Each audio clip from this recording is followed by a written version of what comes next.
un autre des livres de Jean Beaunoyer. Il a écrit plusieurs titres et voici donc Le Mystère Villeneuve.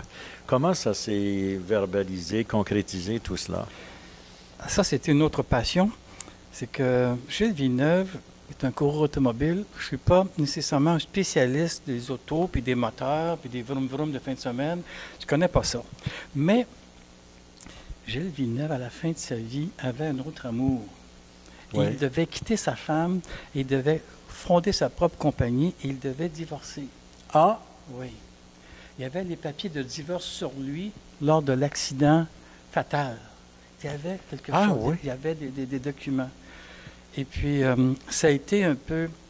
éclipsé. Oui, on a mis ça un peu de côté pour parler... C'était tellement tragique. c'est ça, c'est incroyable ce qui est arrivé. Oui. Puis, c'est un être extrêmement attachant. Moi, je l'avais rencontré, j'avais fait une entrevue avec lui à la presse. Et puis, il était tout petit. Et puis, il m'a dit, viens, on va faire un tour. Et puis, j'ai eu la peur de ma vie.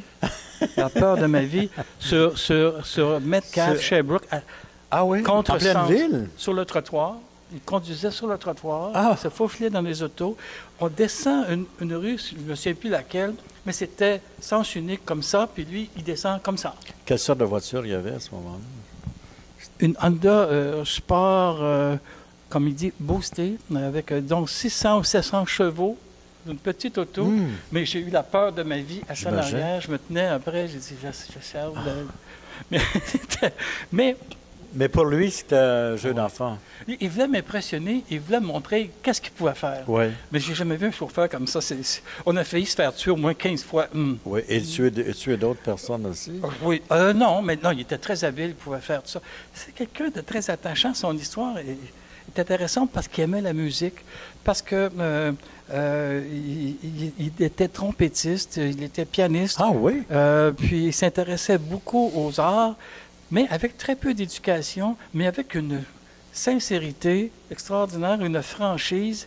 Et lui aussi, c'était comme Céline, comme Alice. Mon idée, moi, était toujours de parler des Québécois qui sont devenus des vedettes internationales. Oui. Coca-Cola lui avait offert quelques semaines avant son décès, un contrat de 5 millions pour annoncer le Coke et avoir des patchs, des sigles de Coke partout sur lui. Et puis ça ne s'est jamais fait. Et puis il devait acheter, fonder sa propre compagnie d'auto. C'est eux qui allaient commanditer, qui allaient tout engager des pilotes et tout ça. Et puis c'est quelqu'un qui a une vie extraordinaire parce qu'il est parti du Québec pour aller vivre à Monaco. Oui, puis il était très adulé en Italie. Oui, c'était... Les Italiens partent de Milan pour aller au petit musée de Berthier. Et Gilles, avec toute sa fraîcheur, demandait des hamburgers partout à Monaco. Il n'y en avait pas. Puis il buvait du Coke, des hamburgers, des frites, des chips. C'était un peu son mets quotidien. Je ne peux pas dire que c'était un fin gastronome. Et il parlait assez québécois, merci. Alors que son fils, lui, c'est là que c'est le mystère Villeneuve. Oui. On voit son fils et sa femme derrière sur la moto. C'est une photo extraordinaire, ça. Oui, on le voit ici avec votre photo dans l'arrière de couverture, le quatrième de couverture. Ouais. Il était avec son fils. Quel âge avait son fils à sa mort? Mon Dieu. Je pense qu'il avait maximum 10 ans. Genre 10 ans. 10 ans. Et je peux me tromper, là, de mémoire. Mais ça, c'est un livre sur Gilles, pas sur le clan Villeneuve.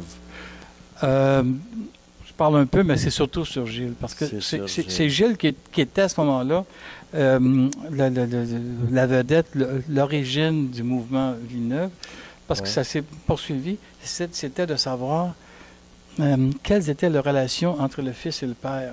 Oui. C'était pas si bon que ça. C'était ardu. Il était très sévère envers son fils et son fils était très impressionné du père. Et il y a aussi la mère qui avait des difficultés avec le père. Il était présent de certains tensions du couple. Ah, d'accord. Ben oui, si on préparait un divorce. C'est ça, oui.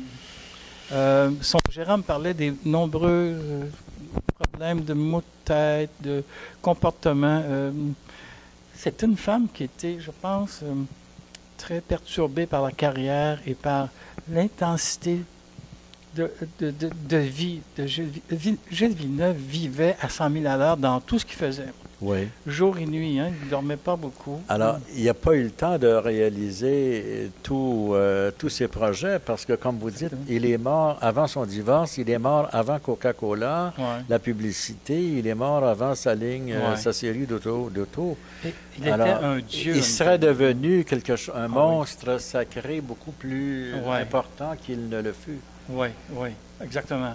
Ah non, il est resté en Italie avec le souvenir d'une légende. Il est resté avec le souvenir du coureur le plus courageux, le plus audacieux, parce que Gilles Villeneuve conduisait de mauvaises voitures à son époque. Oui.